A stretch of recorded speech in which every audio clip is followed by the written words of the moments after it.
அந்த வசனம் என்ன சொல்லுது அப்படின்னா, இவைகளை சிலர் நோக்காமல், என்ன சொல்லுது? ஆண்டவர் மீட்பரும் ரட்சகருமாகிய இயேசு கிறிஸ்து நாமத்துக்கு துதியும் கனமும் மகிமை உண்டாகட்டும். 1 தீமோத்தேயு 1:5 கற்பனையின் பொருள் என்னவெனில், சுத்த இருதயத்திலும் நல் மனசாட்சியிலும் மாயமற்ற விசுவாசத்திலும் பிறக்கும் அன்பே. இதாங்க இந்த கற்பனைன்னு ஹோல் பைபிள்லையும் வேதம் சொல்லுது பார்த்தீங்களா. ஆதியாகமத்திலிருந்து வெளிப்படுத்தின விசேஷம் வரைக்கும் கற்பனையை குறித்து தெய்வம் பேசிக்கொண்டே வருகிறாரு.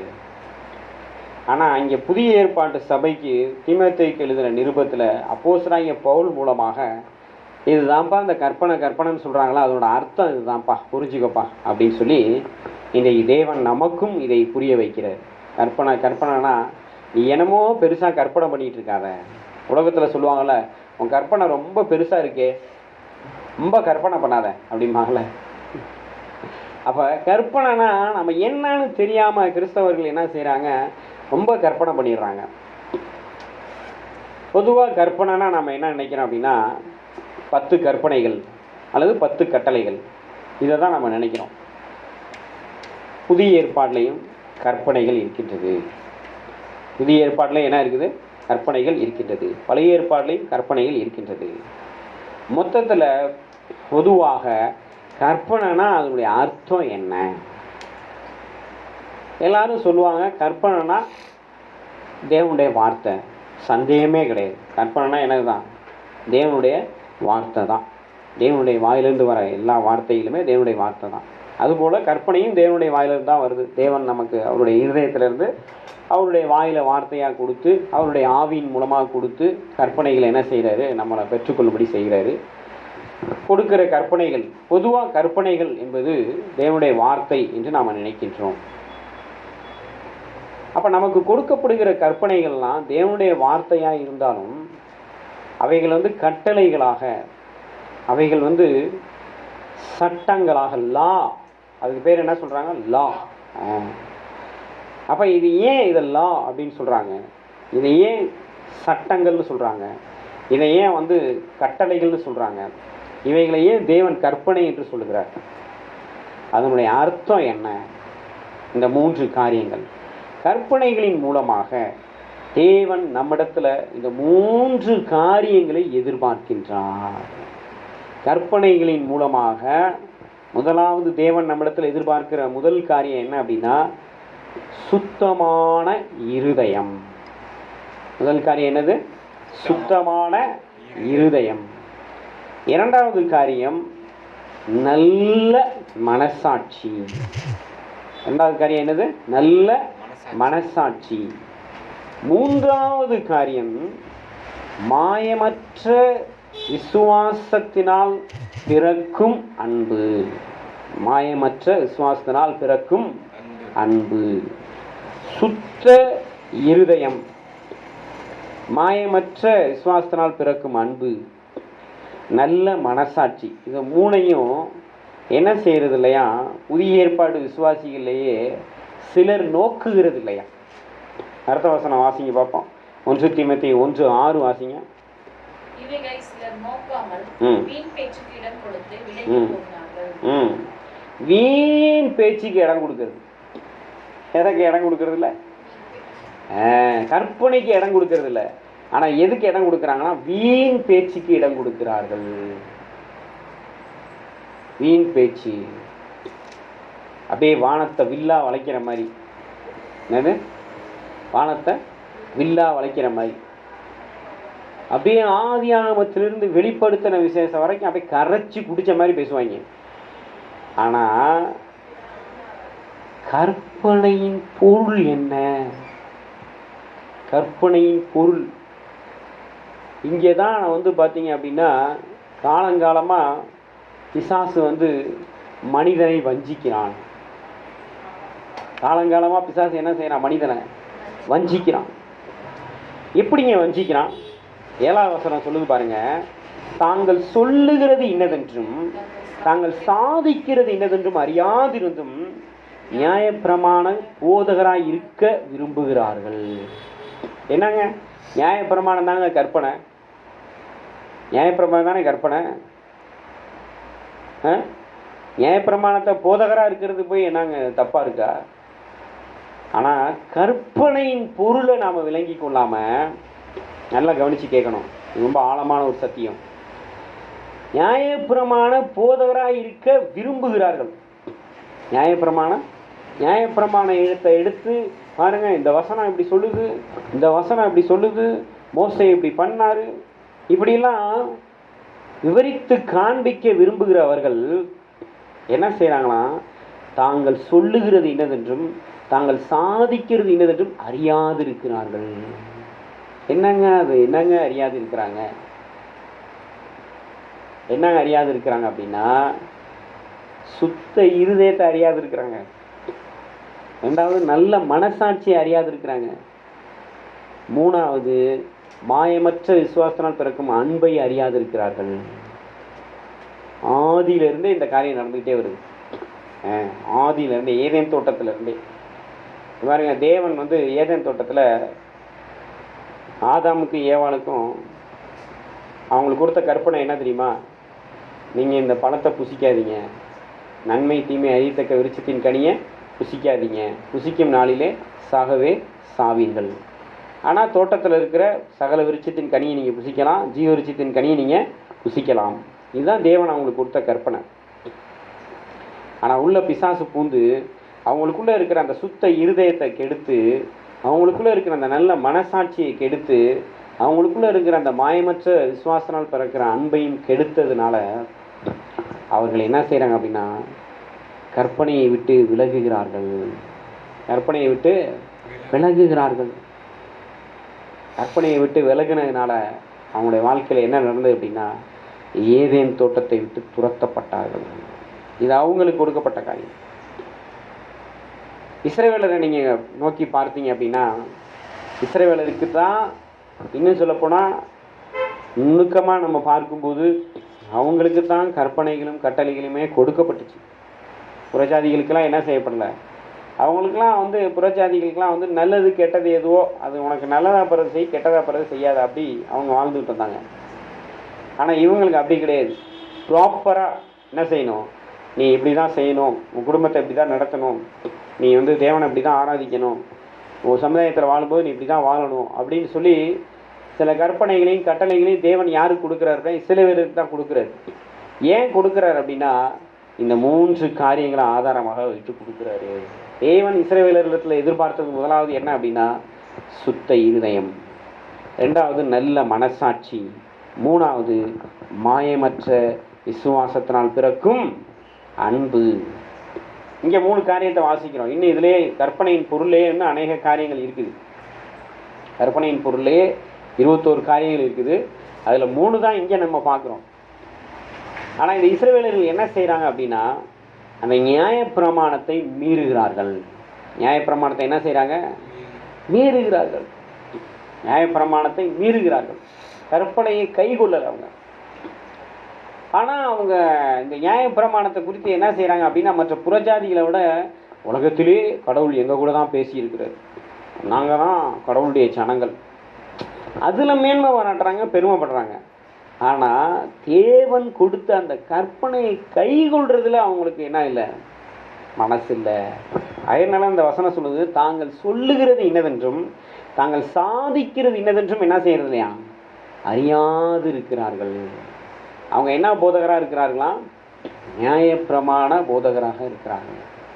இன்றைக்கும் கூட கிறிஸ்தவத்திலையுமே கூட இயேசு கிறிஸ்துவை குறித்து போதிக்கிறவர்கள் அநேகர் இருக்கிறாங்க. ஆனால் இயேசு கிறிஸ்துவின் கற்பனைகளை கைகொள்ளுகிறவர்கள் வெகு சிலர் தான். அதனால தான் ஆண்டவர் சொல்கிறாரு, அழைக்கப்பட்டவர்கள் அநேகர், தெரிந்து கொள்ளப்பட்டவரோ சிலர். அழைக்கப்பட்டவர்கள் அநேகர். முழுகி ஞானஸ்தானம் எடுத்து பரிசுத்தாவியை பெற்றுக்கொண்டு அந்நிய பாஷை பேசிக்கிட்டு ஊழியம் செய்கிறதுக்கு நிறைய பேர் வந்துடுவாங்க. ஆனால் கற்பனையை கைகொள்ளுதுன்னு அந்த இடத்துக்கு வரும்போது அங்கே எல்லாரும் வடிகட்டப்படுகிறார்கள். அப்போ நாம் முதலாவது நல்லா விளங்கி கொள்ளணும். நாம் என்ன ஆகக்கூடாது அப்படின்னா, கற்பனையை கைகொள்ள வேண்டும்.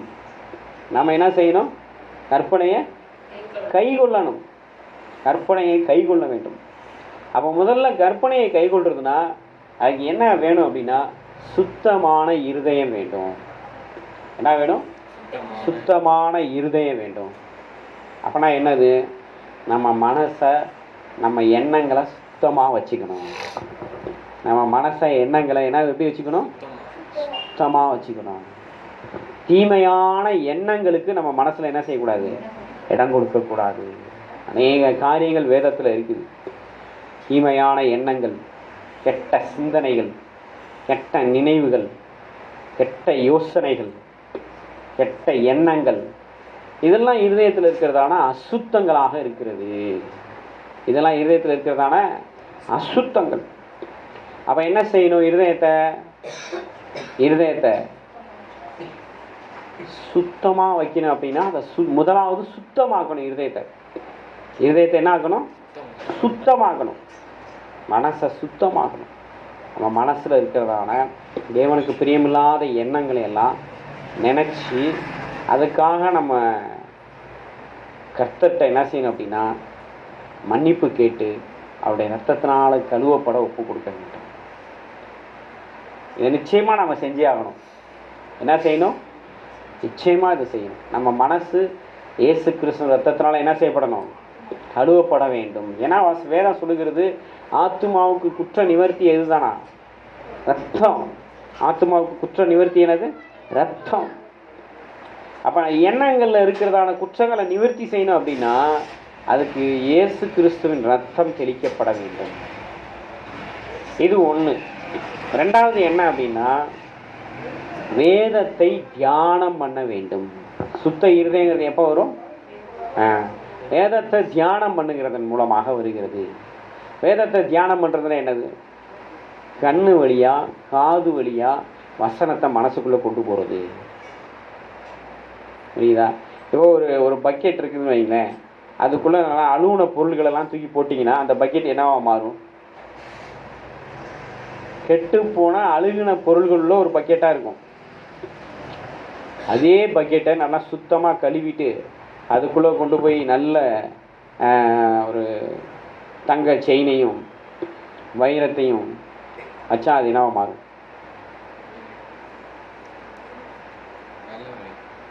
அந்த பக்கெட் விலை மதிப்பில்லாததான் மாறும்.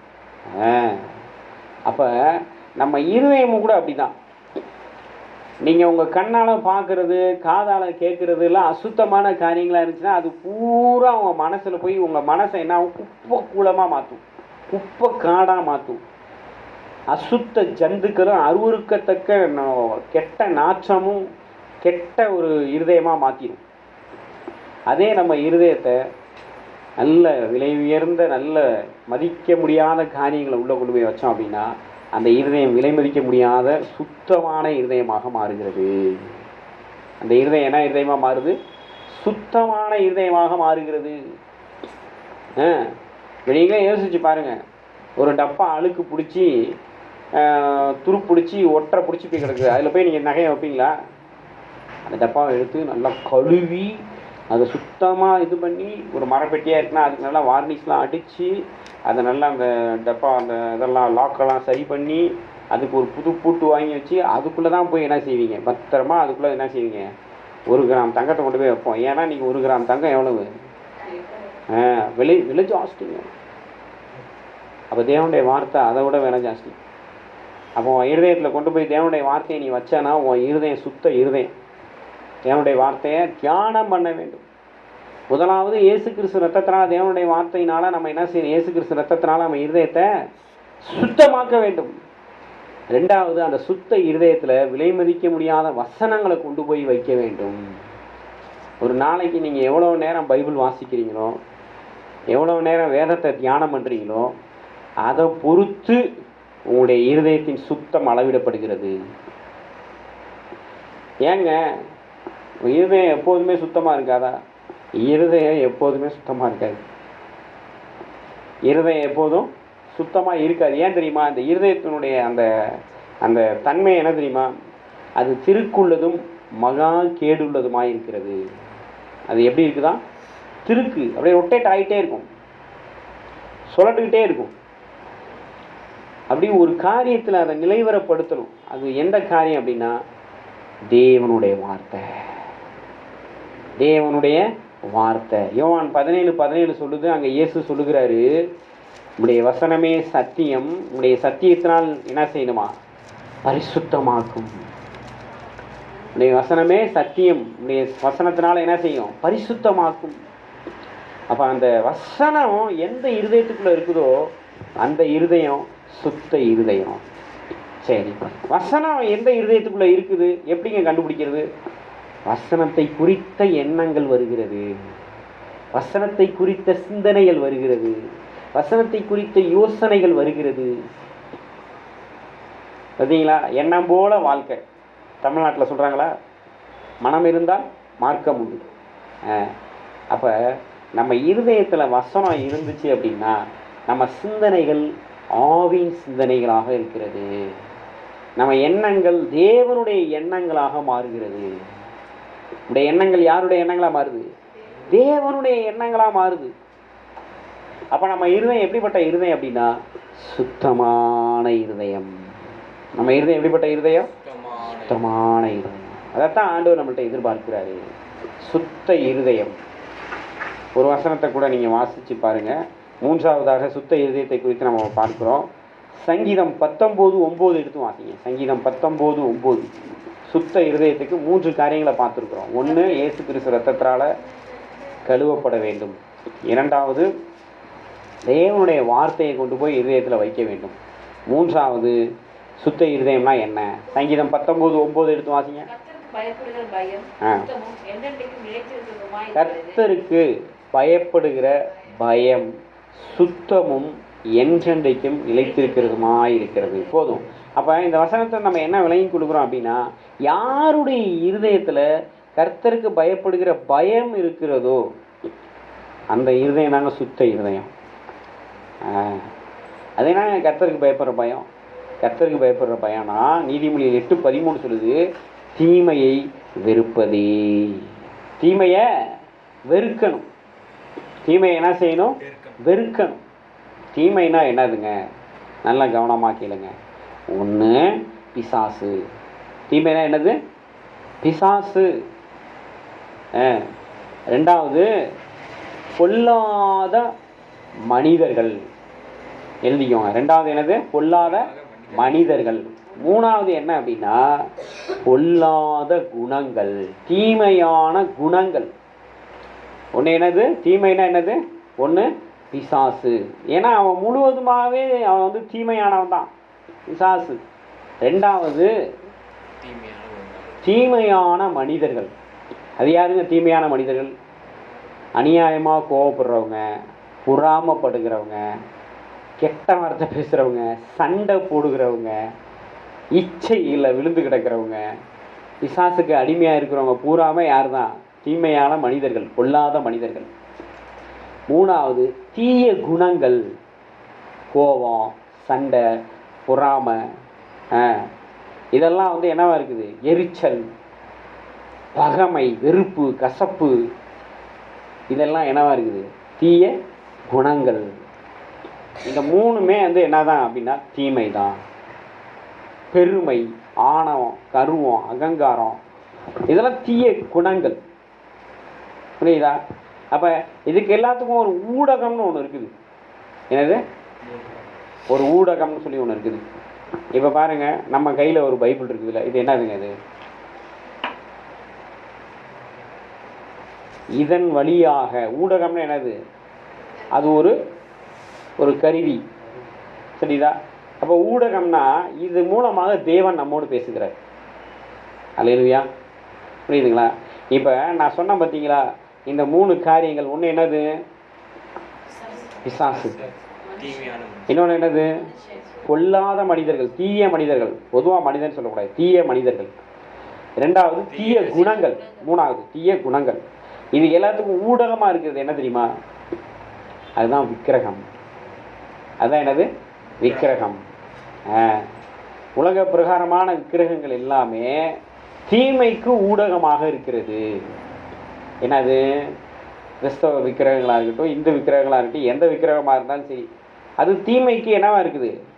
ஊடகமாக இருக்கிறது. அதன் வழியாக அதுதான் தீமையை செயல்படுத்தக்கூடியது, தீமையை ஸ்ப்ரெட் அவுட் பண்ணக்கூடியது. ஊடகம்னா என்னது? இப்போ வந்து செய்தியை செய்தி இந்த நியூஸ் இதெல்லாம் இதை என்ன சொல்கிறாங்க அப்படின்னா ஊடகம்னு சொல்கிறாங்க. என்ன அப்படின்னா ஒரு விஷயத்தை அப்படியே பரப்புறது, ஸ்ப்ரெட் அவுட் பண்ணுறது. இப்போ ஒரு விஷயம் இன்றைக்கி சென்னையில் ஒன்று நடக்குதுன்னா உலகம் பூரா அது எதன் மூலமாக போகுதுன்னா ஊடகம் மூலமாக போகுது, செய்தி ஊடகம் மூலமாக போகுது. அது பார்த்திங்கன்னா நியூஸ் பேப்பராக இருக்கலாம், டிவி நியூஸாக இருக்கலாம், யூடியூப் நியூஸாக இருக்கலாம், ஃபேஸ்புக்கு, அது எதுவாக இருந்தாலும் சோசியல், அது என்ன சொல்கிறாங்க, சோசியல் மீடியா. அந்த மீடியா மூலமாக என்ன செய்யுது, அது ஊடகத்தின் மூலமாக உலகம் பூரா பரவுது. இப்போ தீமை உலகம் பூரா முதலாக எதன் மூலமாக பரவ ஆரம்பிக்குது மனித இனத்தில் அப்படின்னா விக்கிரகங்களின் மூலமாக. தீமைங்கிறது முதலாக எதன் மூலமாக பரவ ஆரம்பிக்குது? விக்கிரகங்களின் மூலமாக. ஏன் அப்படின்னா ஜீவனுள்ள தேவன் ஒருவர் இருக்கிறார், இவரை அறிந்து கொள்ளக்கூடாதபடிக்கு இந்த விக்கிரகங்களானது என்ன செய்யுது அப்படின்னா முதலாவது தடை செய்கிறது. இந்த ஜீவனுள்ள தேவன் யாரு? அவர் பரிசுத்தமானவர். இந்த ஜீவனுள்ள தேவன் யாரு? பரிசுத்தமானவர். ரெண்டாவது, அவர் நல்லவரும் நன்மை செய்கிறவருமாக இருக்கிறாரு. அவர் யாராக இருக்கிறாரு? நல்லவரும் நன்மை செய்கிறவருமாக இருக்கிறார். அதைத்தான் எல்லாரும் சொல்கிறாங்க. எல்லாத்துக்கும் மேலே ஒரு ஆண்டவன் இருக்கிறான், எல்லாத்துக்கும் மேலே ஒரு ஆண்டவன் இருக்கிறான், அதைத்தான் சொல்லுவாங்க. ஆனால் இருக்கிற எல்லா சிலைகளையும் படங்களையும் போட்டாங்களையும் வச்சுட்டு கும்பிட்டு இருப்பான். அப்போ இவனை என்னன்னு சொல்லலாம்? நம்ம இருதயத்தில் சுத்தம் இல்லை. இருதயத்தில் என்ன இல்லை? சுத்தம் இல்லை. இருதயத்தில் சுத்தம் இருந்துச்சு அப்படின்னா பாருங்க, தேவன் சுத்த இருதயத்தோடு தேவனை ஆராதிக்கிறவர்களாக இருந்திருக்கிறாங்க. இருதயத்தில் சுத்தம் உள்ளவர்கள் எப்படி இருந்திருக்கிறாங்க? சுத்த இருதயத்தோடு தேவனை ஆராதிக்கிறவர்களாக இருந்திருக்கிறாங்க. இருதயத்தில் சுத்தம் இல்லாதவர்கள் விக்கிரகங்களை ஆராதிக்கிறார்கள். இந்த விக்கிரகங்கள் எதுக்கு ஊடகமாக இருக்குது அப்படின்னா தீமைக்கு ஊடகமாக இருக்கிறது. விக்கிரகங்கள் மூலமாக தான் பிசாசாகிய தீமையானவன் செயல்படுகிறான். விக்கிரகங்களின் மூலமாக தான் பிசாசின் பிள்ளைகளாகிய தீய மனிதர்கள் செயல்படுகிறார்கள். விக்கிரகங்களின் மூலமாகத்தான் மனிதனுக்குள்ளாக தீய குணங்கள் பரவுகிறது. இச்சைகள், வெறிகள், சண்டைகள், பொறாமைகள், ஆணவங்கள், கர்வங்கள், இதெல்லாம் மனிதனுக்குள்ள எப்படி கடத்தப்படுகிறது அப்படின்னா விக்கிரகங்கள் மூலமாக தான். இந்த விக்கிரகங்கள் லிட்ரலாக இருக்குது, ஒன்று பார்க்குறோம். இதே விக்கிரகங்கள் எப்படி இருக்குதுன்னா ஆவிக்குரிய விதத்தில் வருகிறது. இது யாருக்குள்ளே வருது அப்படின்னா ரட்சிக்கப்பட்டவங்களுக்குள்ளே வருது. இது யாருக்குள்ளே வருது? நான் ரட்சிக்கப்பட்டேன், நான் இப்போ சிலையெல்லாம் கும்பிட மாட்டேன். நீ இப்போ சிலையெல்லாம் கும்பிட்றதில்ல, ஆனால் நீயே சிலையாக எப்படி மாறுற? எடுத்து வாசிங்க. எபேசியர்கள் நிருபம் 5வது அதிகாரம், அங்கே 5வது வசனம். 5வது அதிகாரம் 5வது வசனம்.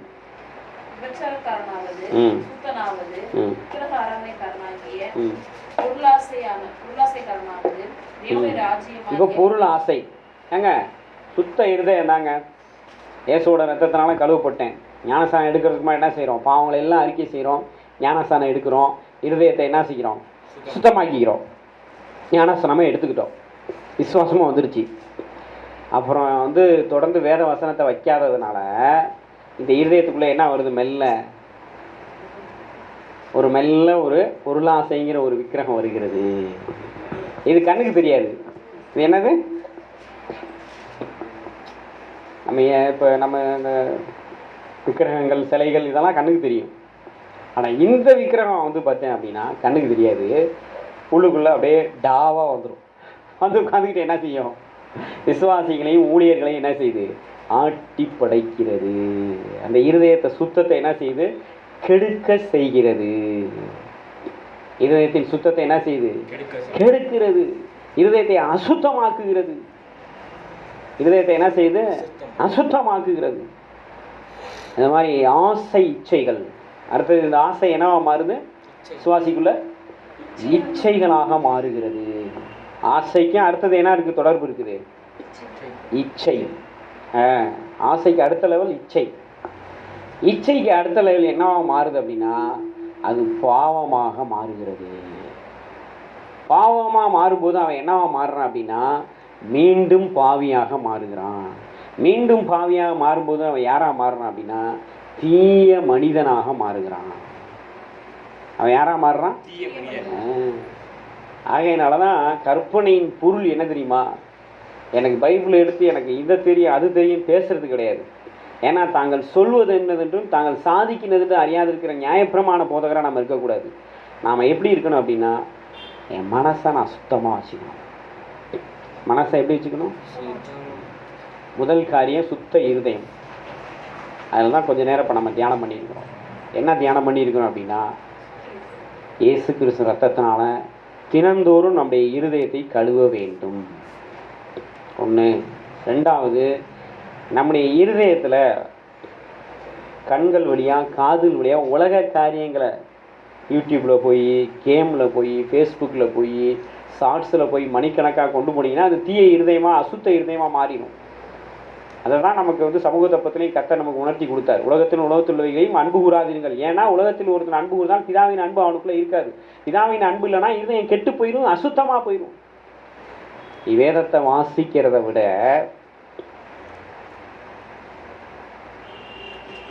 உலக காரியங்களை நீ நேரத்தை அதிகமாக செலவு பண்ணுற அப்படின்னா உன் இருதயம் கெட்டு போயிடுச்சு, உன் இருதயம் அசுத்தமாகிவிட்டது. ஏங்க பைபிள் வாசிச்சிங்களா? நேரம் இல்லைங்க. என்னங்க பைபிள் வாசிங்கன்னு கேட்டால் நேரம் இல்லைங்கிறீங்க. கையும் மெய்யுமா கையில் செல்ஃபோனும் கையுமா தான் அலைகிறீங்க. 24 hours ஷார்ட்ஸ் பார்க்க உங்களுக்கு நேரம் இருக்குது, பைபிள் வாசிக்க நேரம் இல்லையா? அப்போனா இருதயம் கெட்டு போயிடுச்சு, அசுத்தமாயிடுச்சு. அப்போனா என்ன செய்யணும்? இருதயத்துக்குள்ளே வசனத்தை கொண்டு போகணும். மூன்றாவது, தீமையை வெறுக்க வேண்டும். தீமைக்கு இன்றைய கர்த்தர் கொடுத்த நல்ல 3 வெளிப்பாடு. ஒன்று பிசாசு, ரெண்டாவது தீய மனிதர்கள், மூன்றாவது தீய குணங்கள். இதுக்கு 3க்கும் ஊடகமாக இருந்து செயல்படுறது என்ன அப்படின்னா விக்கிரகங்கள். உலக பிரகாரங்க பூரா இதில் வந்துடுவாங்க. ஆவிக்குரியவர்களோட பொருளாசைக்கு இடம் கொடுக்கும்போது, பொருளாசை மாத்திரல வேறு எந்த ஆசைக்கு இடம் கொடுத்தாலும் அவங்க தீயவர்களாக மாறுகிறார்கள். விக்கிரகத்தின் ஊடாக வந்துகிறார்கள், அந்த விக்கிரகத்தின் ஊடகத்துக்குள்ளாக வருகிறார்கள். அப்புறம் இச்சைக்குரியவர்களாக மாறுகிறார்கள், அப்புறம் பாவத்துக்கு ஆளாகிறார்கள், அப்புறம் பாவியாகிறார்கள், தீய மனிதர்களாக தீமையானவர்களாக மாறுகிறார்கள்.